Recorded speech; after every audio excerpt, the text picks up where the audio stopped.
Você acha que a indústria está olhando mais para o que está sendo produzido pelas mulheres? Se a gente comparar, por exemplo, lá, 10 anos atrás?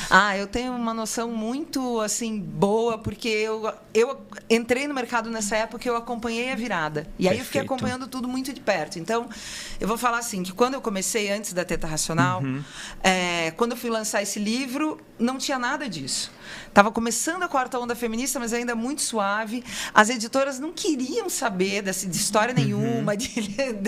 Quando eu chegava com esse manuscrito, eu ouvi vários falarem assim, não, história sobre amamentação. Quem que vai querer ler um negócio desse? A Teta Racional, não.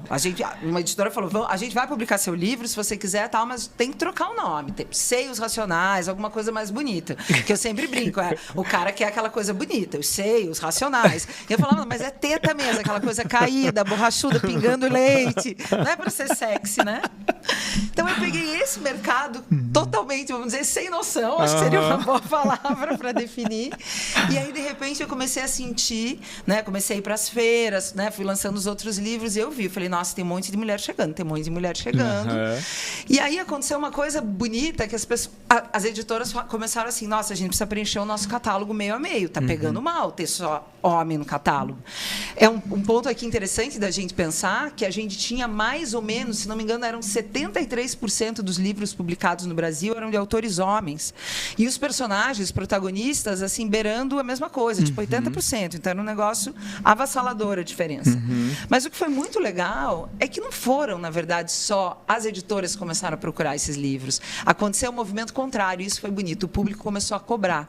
Porque os livros das mulheres começaram a chegar com um frescor literário tão grande, trazendo temas que a gente não via e que eram abordados com tanta franqueza.